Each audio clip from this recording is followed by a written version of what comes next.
나는 그날 밤 발을 디딘 흙이 살아있는 것처럼 느껴졌다는 사실을 지금도 부정하지 못한다. 발밑에서 무언가가 미세하게 꿈틀거렸고 그 감각은 단순한 착각으로 넘기기에는 지나치게 선명했다. 그때 이미 알고 있었는지도 모른다. 돌아갈 수 없는 곳에 들어섰다는 걸. 내 이름은 민석. 32이다. 경상북도에서 태어나 자랐고 지금도 그 근처에서 일하고 있다. 어릴 때부터 기묘한 이야기를 좋아했지만 믿는 편은 아니었다. 귀신이나 무덤 같은 건 그저 사람들이 만들어낸 두려움이라 여겨왔다.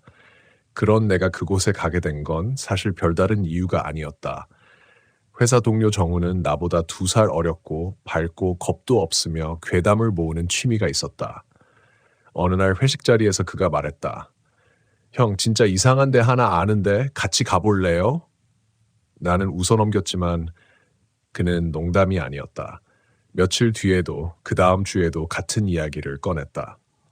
경상북도 깊은 산속에 있는 오래된 무덤인데 밤이 되면 이상한 소리가 들리고 가까이 가면 방향 감각이 흐트러진다는 이야기였다. 처음에는 귀찮아서 거절했지만 계속 듣다 보니 묘하게 마음에 걸렸다. 무엇보다 그런 걸 믿지 않는다는 걸 스스로 증명하고 싶었다. 결국 나는 그의 제안을 받아들였다. 그날은 비가 오다 그치기를 반복하던 눅눅한 여름 밤이었다. 산 입구에 도착했을 때는 이미 해가 완전히 져 있었다. 손전등 2개와 휴대폰 불빛에 의지해 우리는 천천히 산을 올랐다. 초입은 평범한 산길이었지만 깊어질수록 주변의 소리가 이상할 만큼 사라져갔다. 벌레 소리도 바람 소리도 점점 멀어졌다. 아, 형 느껴져요? 정훈이 낮게 물었다. 뭐가? 소리가 없어졌잖아요? 대수롭지 않게 넘기려 했지만 그 말이 맞았다. 이상할 정도로 조용했다. 우리는 계속 걸었다. 길이라고 부르기 애매한 흔적을 따라 올라갔고 어느 순간 숲이 끊기며 작은 공터가 나타났다. 그곳에 무덤이 있었다. 하나가 아니었다. 몇 개의 무덤이 뒤엉켜 있었고 관리된 흔적은 전혀 없었다. 풀은 허리까지 자라 있었고 비석은 기울거나 깨져 있었다. 여기에요. 정훈이 낮게 말했다. 나는 아무 말도 하지 못했다. 그곳에 들어선 순간 공기가 달라졌다. 무겁게 가라앉은 공기가 숨을 들이쉴 때마다 목 안쪽을 서늘하게 훑고 지나갔다. 우리는 가장 오래되어 보이는 반쯤 무너진 봉분 쪽으로 다가갔다. 그때였다. 툭! 무언가 떨어지는 소리가 들렸다. 고개를 돌렸지만 아무것도 보이지 않았다. 들었어? 정우는 대답하지 않았다. 그는 무덤 뒤쪽 어둠을 뚫어지게 바라보고 있었다. 형? 그가 낮게 말했다. 저기 누가 있는 것 같지 않아요? 나는 손전등을 그쪽으로 비췄다. 빛은 풀과 나무를 스치며 지나갔지만 아무것도 없었다. 없는데?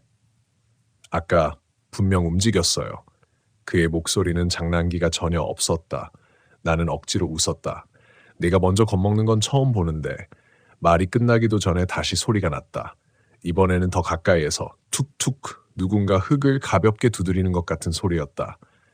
우리는 동시에 아래를 내려봤다. 내 발밑이었다. 숨이 멎는 줄 알았다. 발 아래의 흙이 아주 미세하게 움직이고 있었다. 안쪽에서 무언가가 밀어올리는 것처럼. 형, 움직여요? 정훈이 뒤로 물러났다. 나는 한 발짝도 움직일 수 없었다. 시선을 뗄 수가 없었다. 툭, 이번에는 분명히 느껴졌다. 발바닥으로 전해지는 약한 진동. 나는 급하게 뒤로 물러났다. 심장이 미친 듯이 뛰기 시작했다. 이거 뭐야? 그 순간 바람이 스쳤다. 아니, 바람처럼 느껴지는 무언가였다. 차가웠다. 비에 젖은 공기보다 훨씬 더 생기가 없는 냉기였다. 그리고 냄새. 흙과는 다른 오래 썩은 무언가의 냄새가 코를 찔렀다. 정훈이 갑자기 내 팔을 움켜잡았다. 형, 나가요. 지금 당장 나가야 돼요. 그의 손은 떨리고 있었다. 나는 고개를 끄덕였다. 더 있을 이유가 없었다. 우리는 돌아섰다. 왔던 길로 향해 걸음을 옮겼다. 하지만 몇 걸음 가지 않아 이상함을 느꼈다. 길이 사라져 있었다. 분명 올라온 방향이었는데 나무의 배치도 풀의 흐름도 전혀 달라 보였다. 이쪽 아니야? 내가 물었다. 정우는 주변을 둘러보며 말했다. 아니에요. 분명 여기였는데. 목소리에 불안이 묻어났다. 우리는 다시 무덤 쪽을 돌아봤다. 그 자리는 그대로였다. 그런데 어딘가 달랐다. 무덤의 위치가 조금 바뀐 것 같았다. 나는 고개를 세게 저었다. 말도 안 되는 일이었다. 하지만 이미 알고 있었다. 여긴 우리가 들어온 그곳이 아니었다. 툭, 툭, 툭 소리가 다시 들렸다. 이번에는 여러 군데에서 동시에 우리는 아무 말도 하지 못한 채 서로를 바라봤다. 그 순간 확실히 느껴졌다. 우리가 무언가를 깨웠다는 걸. 그리고 그것이 우리가 떠나는 걸 원하지 않는다는 것도 그제야 알 것 같다. 왜 이런 이야기가 만들어지는지. 이건 단순한 공포가 아니었다. 설명할 수 없지만 분명히 존재하는 어떤 의지였다. 형... 정훈이 내 이름을 불렀다. 나는 대답하지 않았다. 대신 아주 천천히 고개를 들었다. 무덤들 사이 그 어둠 속에서 무언가가 우리를 바라보고 있었다. 그 시선을 느낀 순간 머릿속이 기묘할 정도로 맑아졌다. 공포에 굳어버리는 대신 무언가가 빠르게 계산되기 시작했다. 도망쳐야 한다. 하지만 어디로? 방금 전까지 우리가 걸어온 길은 사라졌고 이곳은 더 이상 우리가 알던 산이 아니었다. 옆에서 정훈이 거칠게 숨을 고르고 있었다. 그의 호흡은 점점 짧아지고 불규칙해졌다. 형, 저거 아직 있어요. 나는 대답하지 않은 채 손전등을 천천히 들어 올렸다. 빛이 무덤 사이를 훑고 지나갔다. 풀과 돌, 기울어진 비석들이 드러났다가 다시 어둠에 잠겼다. 아무것도 보이지 않았다. 그런데도 확신할 수 있었다. 거기 있었다. 보이지 않는데도 위치가 느껴졌다.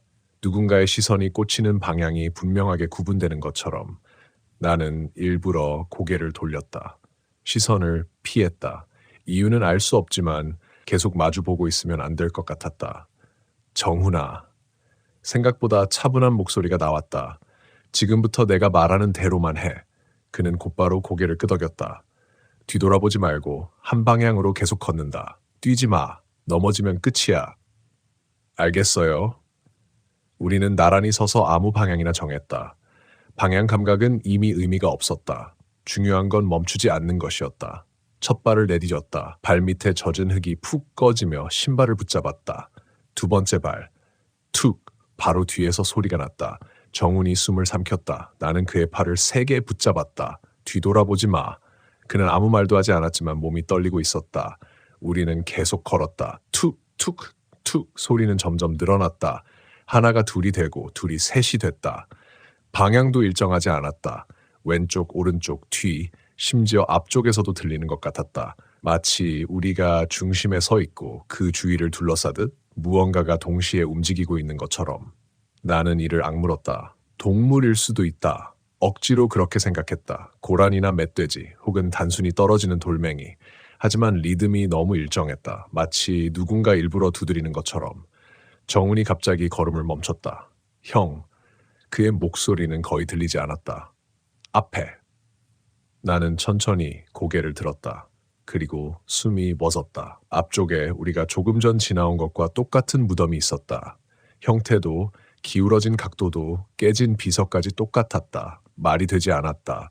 우리는 분명 다른 방향으로 걸어왔는데 다시 같은 자리로 돌아온 것이다. 이거 계속 도는 거 아니에요? 정훈이 떨리는 목소리로 말했다. 나는 아무 말도 하지 못했다. 머릿속에서 퍼즐이 맞춰지듯 이어졌다. 아까 들었던 이야기. 방향 감각이 흐트러진다. 단순히 길을 잃는 게 아니었다. 이건 나가려면 빠져나가지 못하게 만드는 구조였다. 툭! 바로 앞 무덤 아래에서 소리가 났다. 우리는 동시에 뒤로 물러났다. 그때 처음으로 분명하게 봤다. 흙이 올라오고 있었다. 아주 조금씩 하지만 확실하게. 봉분의 일부가 안쪽에서 밀려나듯 부풀어 올랐다. 정훈이 숨을 삼켰다. 형 저거. 나는 그를 막았다. 조용히 해. 왜인지 모르게 소리를 내면 안 될 것 같았다. 그 순간 어딘가에서 숨소리가 들렸다. 아주 가까운 곳에서. 우리는 동시에 고개를 돌렸다. 아무도 없었다. 그런데도 숨소리는 계속 이어졌다. 하나가 아니었다. 둘, 셋 점점 늘어났다. 여러 사람이 동시에 아주 얕게 숨을 쉬는 것 같은 소리였다. 나는 입을 다물었다. 심장이 미친 듯이 뛰었다. 정훈이 내 옷을 꽉 잡았다. 형, 우리 둘만 있는 거 아니에요. 그 말이 끝나기도 전에 툭, 내 바로 옆 허공에서 무언가 떨어지는 소리가 났다.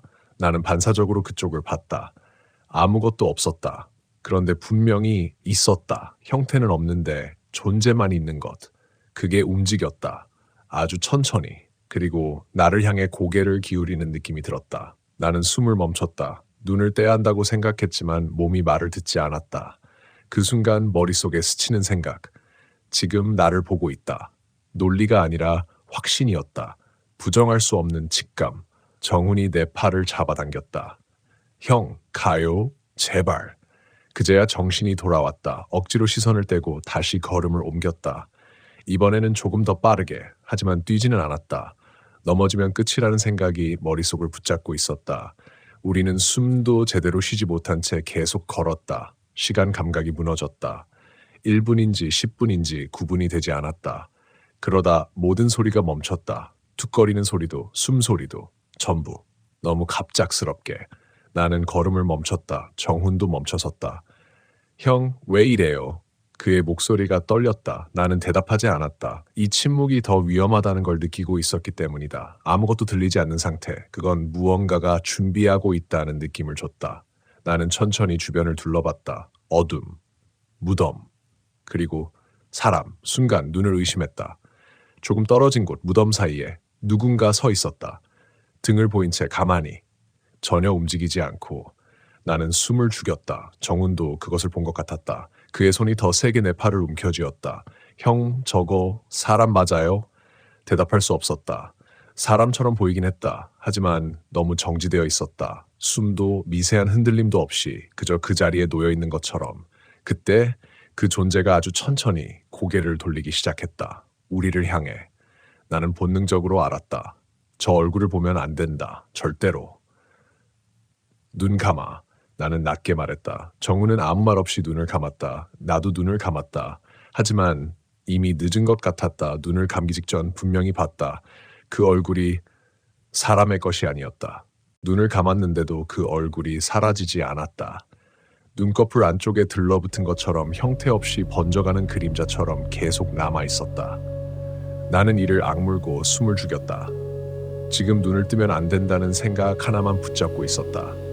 이유는 알 수 없었지만 그걸 보면 안 된다는 확신이 있었다.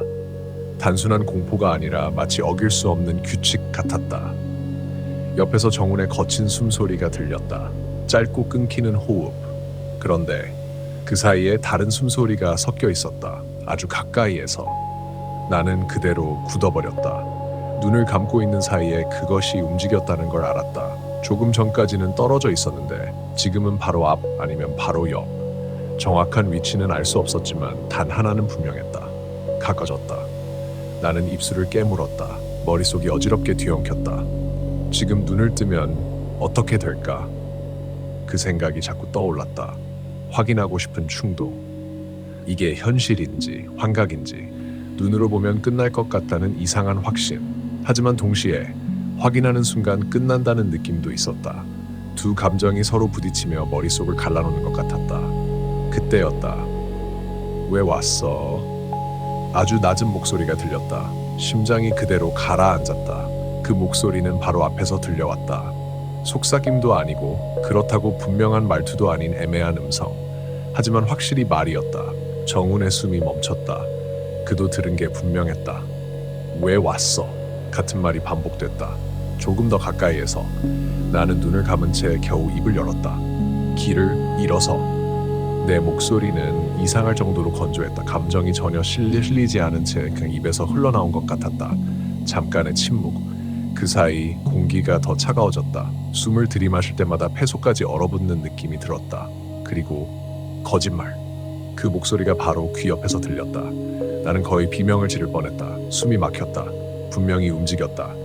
방금 전까지 앞에 있던 것이 이제는 내 옆에 있었다. 눈을 뜨지 않았는데도 위치가 느껴졌다. 너무 가까워서, 너무 선명해서 몸이 떨렸다. 정훈이 떨리는 목소리로 말했다. 형, 우리 죽는 거 아니에요. 나는 아무 대답도 하지 못했다. 머릿속이 점점 단순해지고 있었다. 생각은 하나로 좁혀졌다.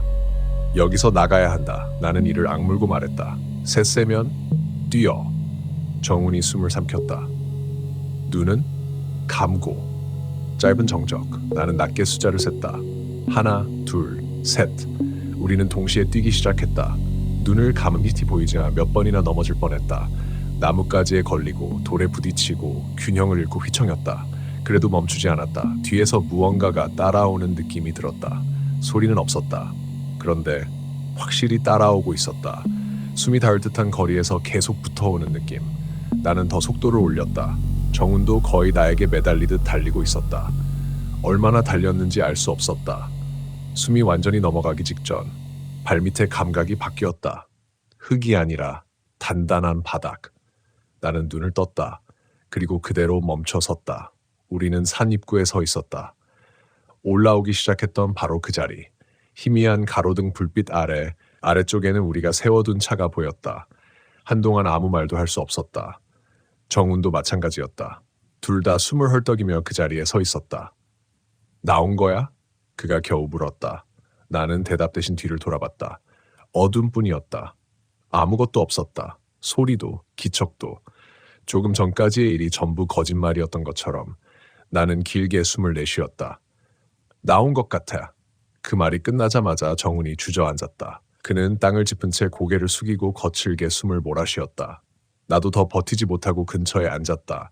다리가 계속 떨렸다. 몸 전체가 무겁게 가라앉았다. 우리는 한동안 아무 말도 하지 않았다. 그저 숨을 고르고 현실을 확인하는 데 집중했다. 시간이 조금 흐른 뒤 정훈이 먼저 입을 열었다. 형, 아까 들었죠? 나는 고개를 끄덕였다. 봤고. 그가 고개를 들었다. 그게 뭐였어요? 나는 잠시 생각하다가 고개를 저었다. 모르겠다. 그게 솔직한 답이었다. 그걸 뭐라고 부를 수 있을지 전혀 떠오르지 않았다. 그저 거기 있던 것, 그 이상도 이하도 아니었다. 우리는 천천히 일어나 차로 향했다. 문을 열고 안에 들어가고 시동을 걸었다. 엔진 소리가 현실을 붙잡아줬다. 나는 핸들을 잡은 채 한동안 움직이지 못했다. 손이 미세하게 떨리고 있었다. 정훈이 낮게 말했다. 형, 다시는 이런 데 안 가요. 나는 짧게 답했다. 그래. 그게 전부였다. 그날 이후 우리는 그 이야기를 꺼내지 않았다. 서로 연락도 점점 줄어들었다. 굳이 약속하지 않았지만 자연스럽게 그렇게 됐다. 그게 더 편했기 때문이다. 시간이 지나면서 나는 그 일을 머릿속에서 정리하려 했다. 피곤해서 그랬을 수도 있고 착각이었을 수도 있다고. 산에서 길을 잃으면 누구나 혼란스러워질 수 있다고. 그렇게 스스로를 설득했다. 그리고 어느 정도는 통했다. 일상은 다시 돌아왔다. 일, 사람들, 평범한 하루. 그날의 기억은 점점 흐려지는 것처럼 보였다. 그런데 한 달쯤 지났을 때였다. 집에서 혼자 자고 있던 새벽. 아무 이유 없이 눈이 떠졌다. 그냥 눈이 떠졌다. 방 안은 어두웠고 아무 소리도 없었다. 나는 다시 눈을 감으려 했다. 그때 툭 어딘가에서 들렸다. 너무나 익숙한 소리. 몸이 그대로 굳었다. 심장이 천천히 뛰기 시작했다. 툭, 이번엔 더 분명하게. 내 방 안에서. 나는 천천히 고개를 돌렸다. 문 쪽으로. 그리고 문 아래 아주 좁은 틈 사이로 흙이 조금씩 스며들고 있었다. 나는 움직일 수 없었다. 툭, 문 너머에서 무언가가 문을 두드리고 있었다. 나는 그 자리에서 한동안 숨조차 제대로 쉬지 못했다. 눈앞의 상황이 이해되지 않아서가 아니라 오히려 너무 또렷하게 이해되고 있었기 때문이다. 저 소리, 저 리듬, 산에서 들었던 그것과 완전히 같았다. 툭, 툭, 일정하고 조급하지도 않으며 멈추지도 않는 간격. 나는 침대 위에 굳은 채 움직이지 못했다. 몸을 조금이라도 움직이면 무언가가 확인할 것 같았다. 내가 깨어 있다는 것, 내가 여기 있다는 것을.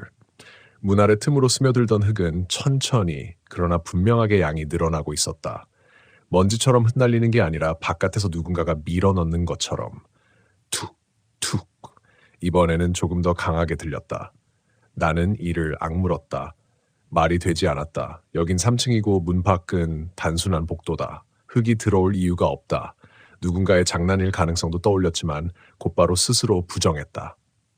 이 시간에 이런 방식으로, 그리고 무엇보다 그 느낌이 있었다. 문 너머에 있는 것은 사람이 아니라는 확신, 논리가 아니라 몸이 먼저 알아차리는 직감이었다. 툭, 툭, 툭 두드리는 간격이 아주 미세하게 빨라졌다. 나는 숨을 죽였다. 그때 문틈으로 들어오던 흙이 멈췄다. 정확히 그 순간. 아무 소리도 나지 않았다. 너무 갑작스럽게 나는 오히려 더 긴장했다. 이 침묵이 더 위험하다는 걸 이미 알고 있었기 때문이다. 그리고 사각 아주 희미한 마찰음이 들렸다. 문 아래에서. 나는 시선을 떼지 못했다. 그 어두운 틈 사이에서 무언가가 천천히 움직였다. 처음에는 그림자인 줄 알았다. 하지만 아니었다. 형태가 있었다. 길고 가느다란 손가락이었다. 나는 숨을 삼켰다. 손가락 하나가 문 아래 틈을 비집고 들어오고 있었다. 사람의 것처럼 보였지만 지나치게 길었다. 마디는 불규칙했고 피부는 젖은 흙처럼 검게 변해 있었다. 그 손가락이 바닥을 더듬듯 움직였다. 그리고 내 쪽으로 조금씩 기어왔다. 나는 뒤로 물러나고 싶었지만 몸이 말을 듣지 않았다. 시선이 붙잡혀 있었다. 손가락이 하나 더 들어왔다. 그리고 또 하나. 문틈 아래에서 여러 개의 손가락이 억지로 비집고 들어오고 있었다. 마치 문 너머의 몸이 이쪽으로 넘어오려는 것처럼. 툭! 문이 미세하게 흔들렸다. 그제야 정신이 번쩍 들었다. 몸이 풀리듯 움직였다. 나는 침대에서 내려와 반사적으로 뒤로 물러났다. 그 순간 열어! 문 너머에서 목소리가 들렸다. 나는 그대로 멈춰섰다. 그 목소리는 내 목소리였다. 억양, 톤, 숨소리까지 완전히 같았다. 나야 민서가. 숨이 막혔다. 문 밖에서 내가 나를 부르고 있었다. 열어. 그 목소리가 다시 속삭였다. 나는 고개를 저었다. 아니야. 간신히 입 밖으로 나온 말이었다. 그건 내가 아니었다. 분명히 알고 있었다. 그런데도 그 목소리는 계속 이어졌다. 괜찮아. 다 끝났어. 툭. 문이 다시 한번 흔들렸다. 나 혼자 두지 마. 그 말이 이상하게 가슴을 파고들었다. 나는 순간 흔들렸다. 산에서의 기억이 스쳤다. 그곳에 무언가를 두고 온 느낌. 그게 따라온 걸까? 아니면 그때 이미 무언가가 붙어 있었던 걸까? 민서가.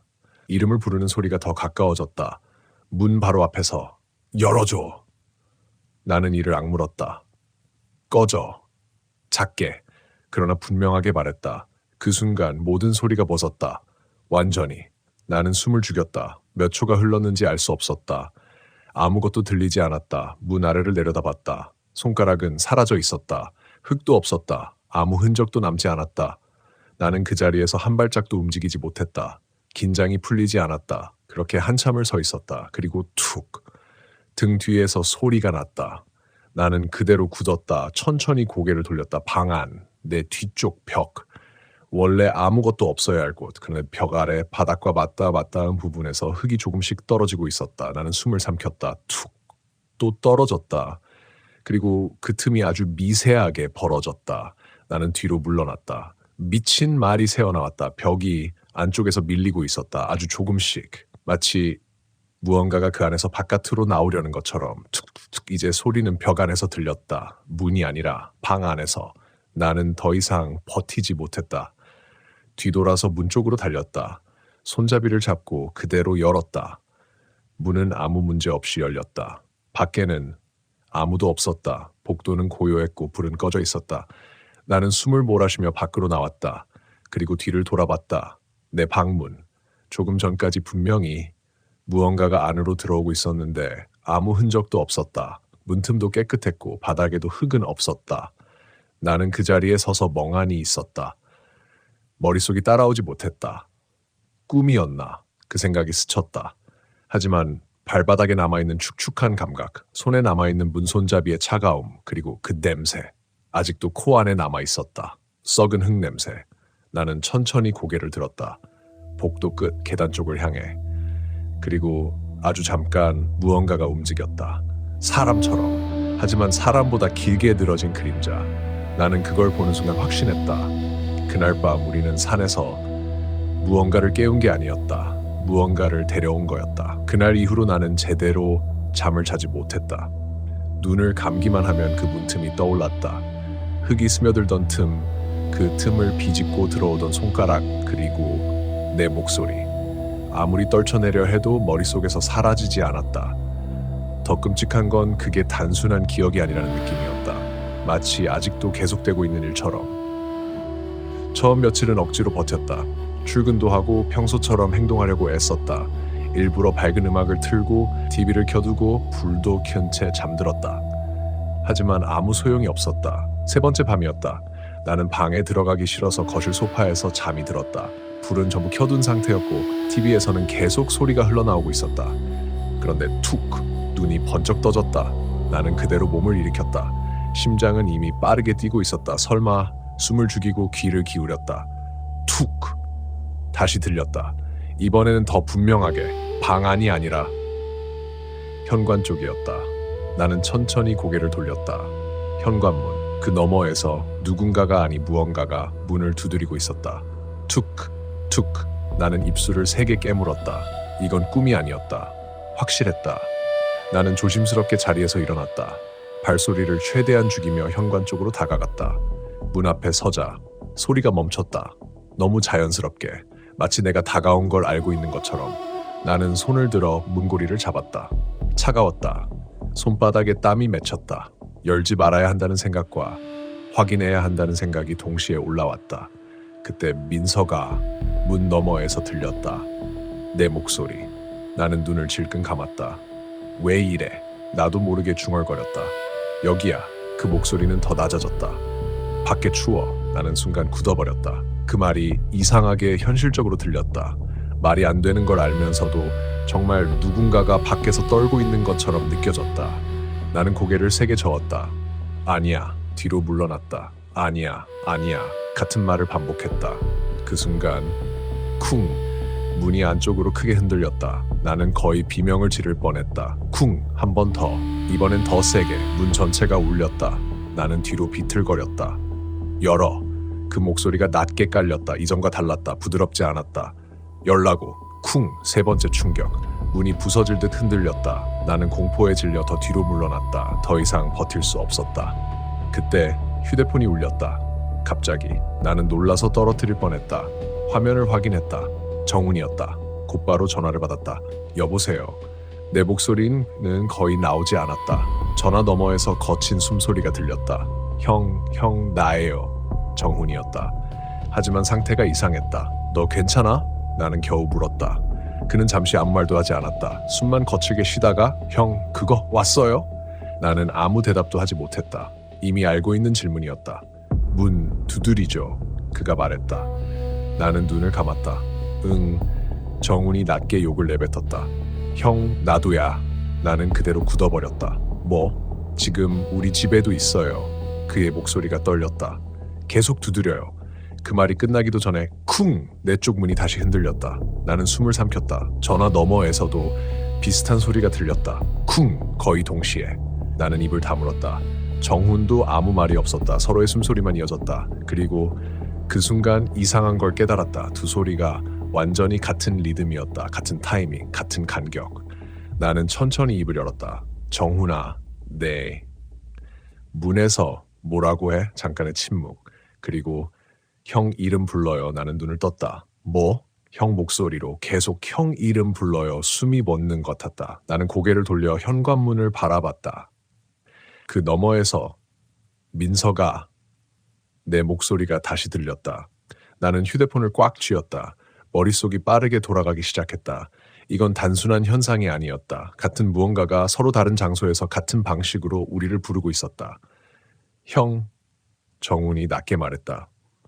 이거 우리만 그런 거 아니에요. 나는 아무 말도 하지 못했다. 그 말이 끝나자마자 툭! 이번에는 문이 아니라 내 바로 뒤에서 소리가 났다. 나는 천천히 고개를 돌렸다. 거실. 아무것도 없었다. 그런데 바닥에 작은 흙자국이 있었다. 하나, 그리고 또 하나. 나는 숨을 멈췄다. 그 자국은 현관 쪽이 아니라 방 안쪽에서로 이어지고 있었다. 그걸 보는 순간 확신이 들었다. 문 밖에 있는 게 전부가 아니었다. 이미 안에도 들어와 있었다. 나는 그 자리에 서서 한 발짝도 움직이지 못했다.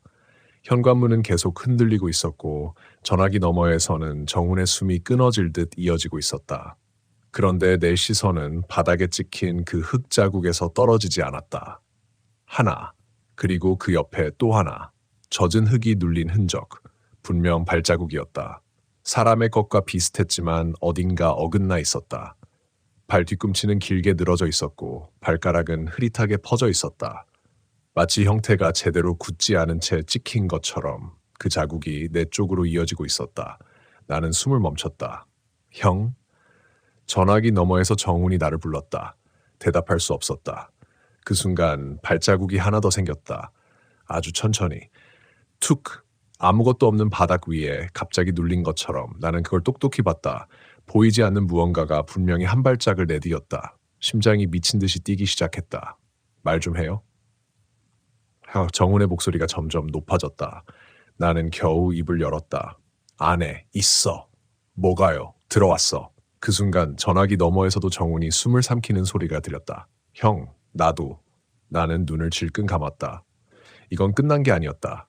우리가 데려온 게 아니라 이미 연결되어 있었다. 쿵! 현관문이 다시 크게 흔들렸다. 하지만 그 소리는 멀게 느껴졌다.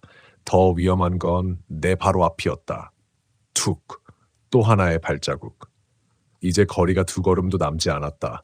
나는 뒤로 물러났다. 오지 마. 입에서 저절로 말이 흘러나왔다. 그 말이 끝나자 발자국이 멈췄다. 정확히. 나는 숨을 멈췄다. 머릿속이 빠르게 돌아가기 시작했다. 반응한다. 그건 소리에 반응하고 있었다. 말, 호흡, 의식, 아니면 인지 자체에. 나는 입술을 깨물었다. 정훈에 지금부터 절대 말하지 마. 뭐요? 아무 말도 하지 마. 숨도 최대한 줄여. 잠깐의 침묵.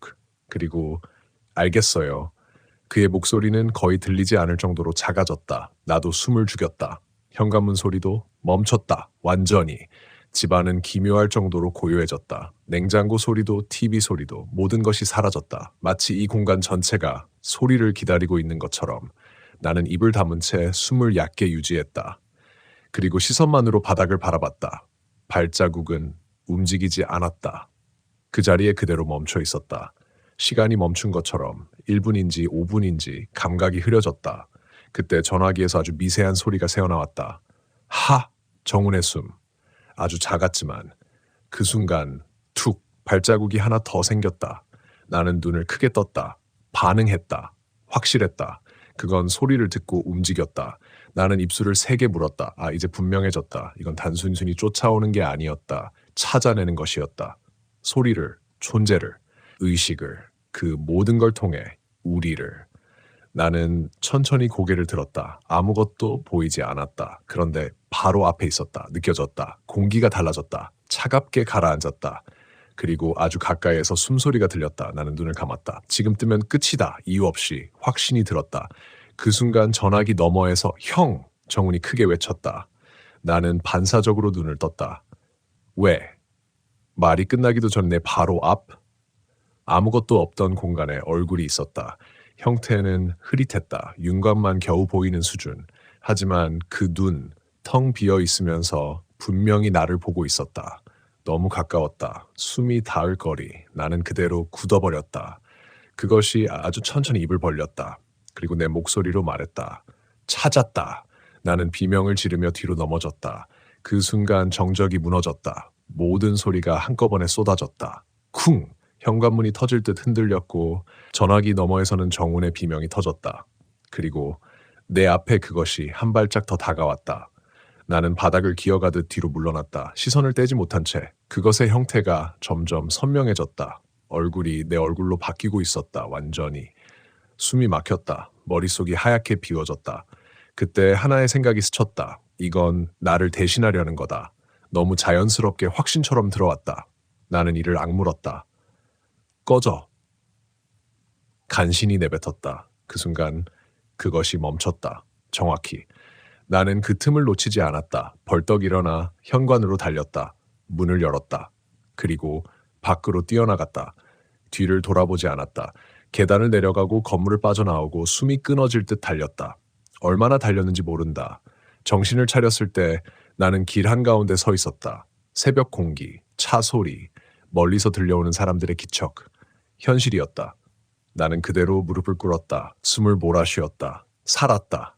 그렇게 생각했다. 하지만 주머니 속 휴대폰은 여전히 통화 중이었다. 나는 천천히 귀에 가져다 댔다. 형, 정훈의 목소리. 그런데 이상하게 차분했다. 이제 끝난 것 같아요. 나는 아무 말도 하지 못했다. 그의 숨소리가 이어졌다. 그리고 형, 그가 낮게 말했다. 나 아직 집인데. 나는 그대로 굳었다. 뭐? 나 못 나갔어요.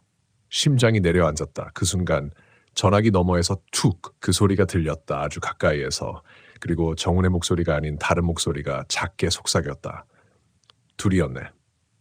그 말을 듣는 순간 나는 그대로 굳어버렸다. 둘이었네.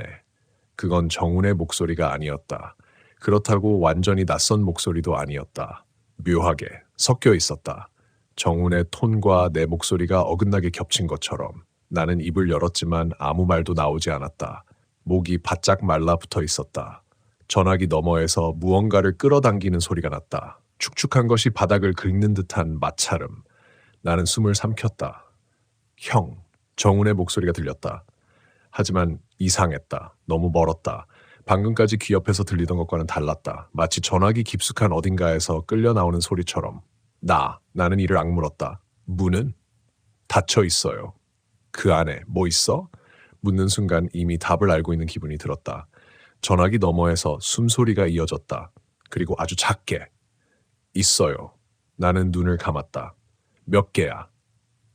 이 질문은 나도 모르게 튀어나왔다. 그리고 동시에 잘못된 질문이라는 걸 깨달았다. 잠시 침묵. 그리고 형, 정훈의 목소리가 떨렸다. 하나가 아니에요.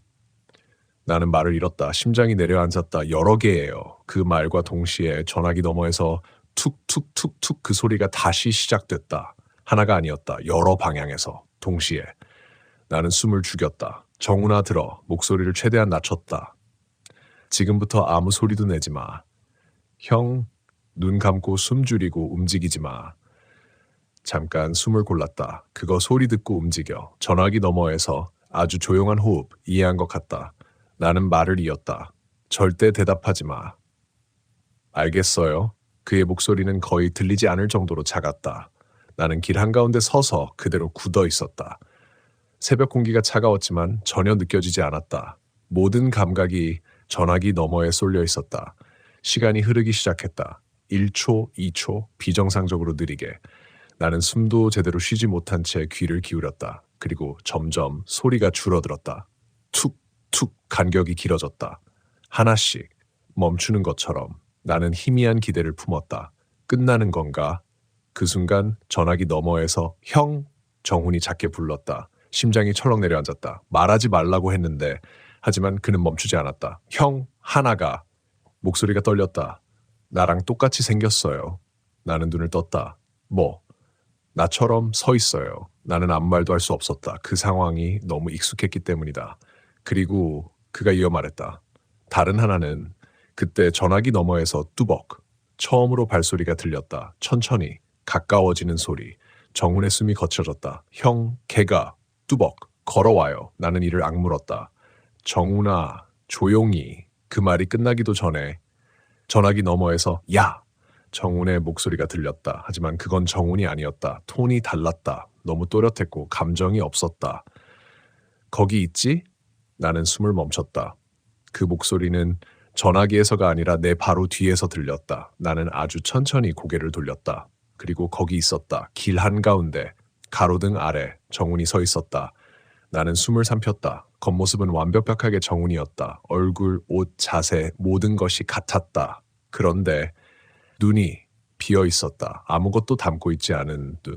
그가 나를 보고 있었다. 나는 입을 열었다. 정훈아? 그 순간 내 귀에 대고 있던 전화기에서 동시에 형, 진짜 정훈의 목소리가 들렸다. 나는 그대로 얼어붙었다. 전화기 속 정훈, 그리고 눈앞에 정훈. 둘 다 같은 순간에 나를 부르고 있었다. 형, 나 아직 방이에요. 전화기 너머에서. 형, 눈앞에 정훈이 한 발짝 다가왔다. 나는 숨을 멈췄다. 머릿속이 완전히 멈춰버렸다. 이해할 수 없었다. 논리가 통하지 않았다. 그저 둘이 동시에 존재하고 있었다. 그리고 눈앞에 그것이 입을 열었다. 이제 내 목소리였다. 셋이네. 그 말을 듣는 순간 나는 뒤로 물러났다. 심장이 미친 듯이 뛰었다.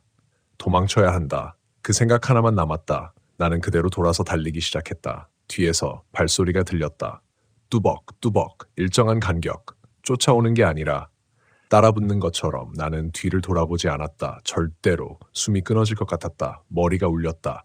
그때 전화기 너머에서 정훈이 비명을 질렀다. 형!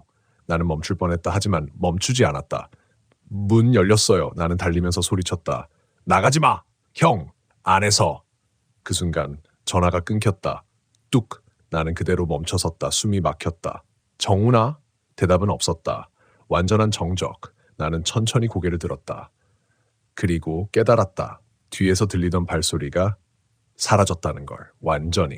나는 천천히, 아주 천천히 뒤를 돌아봤다. 아무도 없었다. 길 위에는 나 혼자였다. 가로등 아래 내 그림자 하나뿐. 나는 한동안 그 자리에 서 있었다. 아무것도 하지 못한 채 머릿속이 텅 비어 있었다. 그때 주머니 안에서 휴대폰이 다시 진동했다. 나는 천천히 꺼냈다. 화면, 통화 기록, 정훈, 끊긴 상태. 잠시 망설였다. 그리고 다시 전화를 걸었다. 신호음, 한 번, 두 번, 세 번, 딸깍 연결됐다. 나는 숨을 죽였다. 정훈아. 잠깐의 침묵. 그리고 아주 작게. 형. 나는 눈을 감았다. 살았다는 생각이 스쳤다. 하지만 그 다음 말이 모든 걸 무너뜨렸다. 이제 나 밖이에요. 나는 그대로 굳었다. 뭐? 형 뒤에 있어요. 그 말을 듣는 순간 나는 본능적으로 뒤를 돌아보려 했다. 하지만 몸이 멈췄다. 머릿속 어딘가에서 강하게 울리는 경고. 지금 돌아보면 끝이다. 이유도 근거도 없었다. 그저 확신뿐이었다. 나는 이를 악물고 고개를 고정했다. 숨이 거칠어졌다. 심장이 귓가에서 뛰는 것처럼 울렸다. 형... 전화기 너머에서 정훈의 목소리가 다시 들렸다. 나! 진짜예요. 나는 대답하지 않았다. 뒤에 있어요. 그 말은 너무 가까웠다. 나는 눈을 질끈 감았다. 그건 전화기에서 들리는 소리가 아니었다. 바로 내 뒤. 귓가에서 들렸다. 나는 겨우 입을 열었다. 말하지 마. 목소리가 갈라졌다. 제발 아무 말도 하지 마. 잠깐의 정적. 그리고 툭! 내 뒤에서 소리가 났다. 나는 숨을 멈췄다. 그건 두드리는 소리였다. 산에서 집에서 계속 들리던 그 리듬. 툭! 한 걸음. 아주 가까이. 툭! 또 한 걸음. 나는 움직일 수 없었다. 발이 바닥에 붙은 것처럼 굳어 있었다. 그때 아주 천천히 내 어깨 위로 무언가가 닿았다. 나는 그대로 얼어붙었다. 차가웠다. 젖어 있었다. 그리고 미세하게 꿈틀거렸다. 나는 숨을 삼켰다. 도망쳐야 한다. 생각은 분명했지만 몸이 반응하지 않았다 상태로 그것이 내 어깨 위에서 조금 더 앞으로 기울었다. 그리고 내 귀 바로 옆에서 속삭였다. 이제 내 차례야. 그 순간 몸이 풀렸다. 나는 그대로 앞으로 튀어나가듯 달렸다. 아무 생각도 없이. 그저 도망쳤다. 뒤에서 무언가가 움직이는 소리가 들렸다. 툭, 뚜벅, 툭. 서로 다른 리듬이 섞여 있었다. 하나가 아니었다. 나는 미친 듯이 달렸다. 골목을 지나고 도로를 건너고 방향도 모른 채 계속 숨이 끊어질 것 같았다. 다리가 풀릴 것 같았다. 하지만 멈추면 끝이라는 것만은 분명했다. 얼마나 달렸을까. 정신을 차렸을 때 나는 밝은 곳에 서 있었다. 편의점 앞, 형광등 불빛, 사람들. 나는 그대로 안으로 들어갔다. 문이 열리며 울리는 소리. 그 평범한 소리가 이상하게 크게 들렸다. 카운터에 있던 직원이 나를 바라봤다. 괜찮으세요? 나는 대답하지 못했다. 숨을 헐떡이며 그 자리에 서 있었다. 그는 이상한 눈으로 나를 보다가 더 묻지 않았다. 나는 천천히 고개를 돌렸다. 유리창, 밖이 보였다. 어둠, 그리고 아무도 없었다. 나는 그대로 무너졌다. 바닥에 주저앉았다. 손이 떨리고 숨이 가라앉지 않았다. 살았다. 적어도 지금은. 그날 이후로 나는 집에 돌아가지 않았다. 며칠 동안 모텔을 전전했다. 불을 켜두고 TV를 틀어놓은 채 거의 잠을 자지 못했다. 정훈에게는 계속 연락을 시도했다. 전화, 문자. 하지만 답은 없었다. 단 한 번도. 며칠이 지나고 나는 결국 그의 집으로 갔다. 문 앞에 서는 순간 심장이 다시 거칠게 뛰기 시작했다. 문을 두드렸다. 아무 반응이 없었다. 조심스럽게 문을 밀었다. 열렸다. 나는 한동안 들어가지 못했다. 문턱에 서서 안쪽을 바라봤다. 어둠, 정적, 너무 조용했다. 나는 천천히 안으로 들어갔다. 발소리를 죽이며. 거실. 아무도 없었다. 하지만 냄새가 있었다. 그 냄새, 썩은 흙 냄새에 나는 숨을 참았다. 정훈아. 작게 불렀다. 대답은 없었다. 나는 한 걸음씩 안쪽으로 들어갔다. 방문 앞에 섰다. 문은 살짝 열려 있었다. 나는 그 틈을 바라봤다. 그리고 문을 밀었다. 끼익. 문이 열렸다. 그 안에는 아무도 없었다. 하지만 바닥이 전부 흙이었다. 나는 그 자리에서 멈췄다. 발을 들일 수 없었다. 바닥 전체가 젖은 흙으로 덮여 있었다. 그리고 그 위에 수십 개의 발자국, 겹치고 엉키고 방 안을 가득 메운 흔적들. 나는 숨을 멈췄다. 그 발자국들 사이에 하나, 다른 것이 있었다. 형태가 달랐다. 더 또렷했고 더 사람 같은 발자국. 그게 방 한가운데에서 시작해 문 쪽으로 그리고 문 밖으로 이어지고 있었다. 나는 천천히 고개를 돌렸다. 내가 서 있는 이 자리, 문 앞까지 그 흔적이 이어져 있었다. 나는 그걸 보는 순간 확신했다. 정훈은 나온 게 아니다. 나온 것은 다른 거다. 나는 뒤로 물러났다. 숨이 가빠졌다. 그리고 그때 내 뒤에서 툭 나는 눈을 감았다. 이제 도망칠 곳이 없다는 걸 알았다.